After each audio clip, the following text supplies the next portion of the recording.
All right, everyone. Now it's time for a slightly humorous story from here in the state of Vermont. The other day in Georgia, Vermont, actually, a little town out there, an elderly man, 75 years old apparently, or 74. Link in the description, archived, of course, if you want to read it for yourself.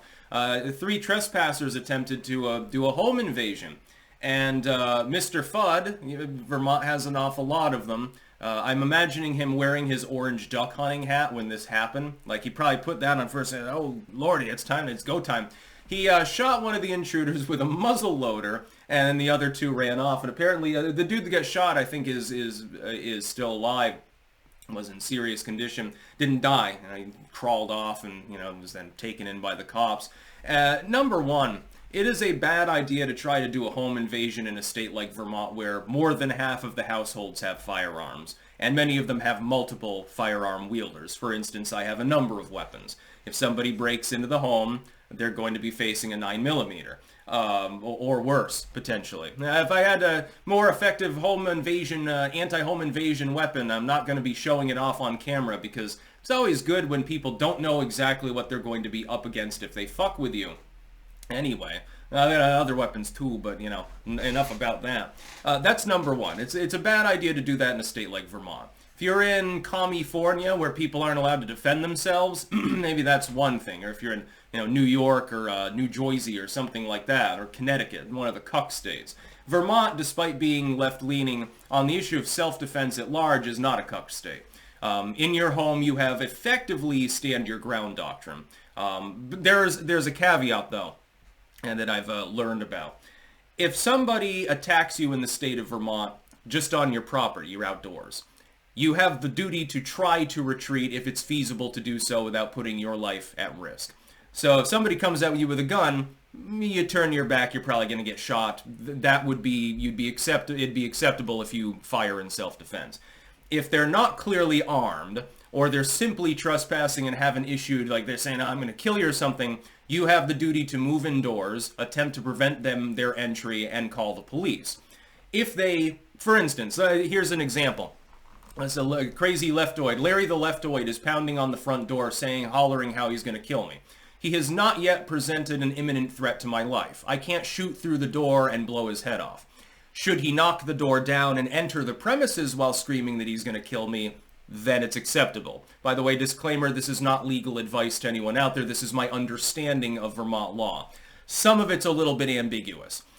I would point out, and I always will in the context of self-defense, however, that there's one caveat. Let's say, and this is a situation that people have found themselves in legally. Let's say you have reasonable access at the time that your home is invaded, or whatever, stand your ground may apply outdoors in many states, including in public places. In Vermont, I don't believe it does unless, again, there's an imminent risk of the loss of life. So there's a mass shooting. You're justified in shooting back, for example. Someone simply screaming obscenities, going crazy, and assaulting somebody else without a firearm or something like that, a deadly weapon, you would not be justified in shooting them. Not at that time. I think that law should change, but it's ambiguous. Let's say you have a lethal and a non-lethal weapon. So you have a gun and you have bear spray. And somebody invades your home and you choose to bear spray them. A prosecutor can argue that that was unacceptable because if you were truly at risk and you thought that you were going to die or be maimed or something, you would have deployed the firearm. Cases like this are uncommon, but they have happened. Likewise, let's say you shoot them. The prosecutor, again, if they don't like you, if they're having a bad day or they think it's a juicy case or something, might charge you with murder anyway and say, look, you killed the person, but you had the ability to stop them without killing them, and you should have exhausted that less than lethal option first before deploying a firearm.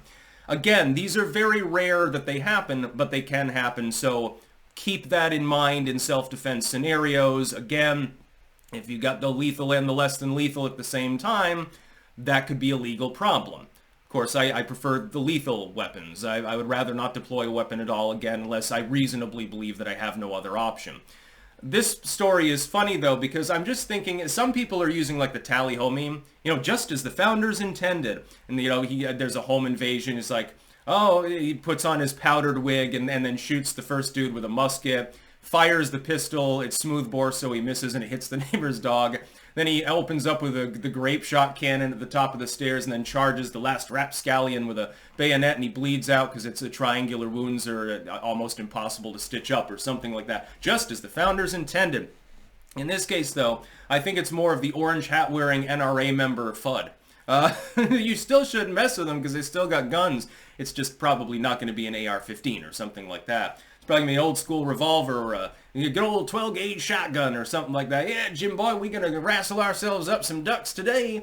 A little bit like Dick Cheney's hunting experience, I suppose. So hopefully these people have learned their lesson. It's not a good idea to fuck around because you will find out probably in a state like Vermont or New Hampshire or Texas, where self-defense is generally respected and upheld as an obvious right of every citizen. Not a good idea. You want to go and rob people, you can go to San Francisco. Nobody will stop you. They won't stop you at all. They'll lock up the products in little locked containers, but they won't try to stop you. They're not allowed to, generally speaking. They get fired if they try. Here in Vermont, when people fuck around, they find out. In California, people fuck around, and then they get released with no bail, like those people that attacked the PD officers there. They attack and beat down a couple of cops. They're released without bail. Now they think that they've escaped to California, actually, potentially. I think that was a different, I can't remember which state that was in, New York, I think. And it's just full of shit. I mean, again, you attack the cops in Vermont and fucking see what happens. You're not getting released without bail in a state like this. And this state's run by the far left. The goddamn progressive liberals have a supermajority in the House and in the Senate, and yet still we've got beefy self-defense laws. We've got the encroachment of anti-gunnery in the state, but as far as defending yourself with the guns that are still available, yeah, generally no problem. Over in New Hampshire, you might be facing someone with a 110-round drum and a fucking Gatling clank, so I would look out there even more. That's about all. Peace out.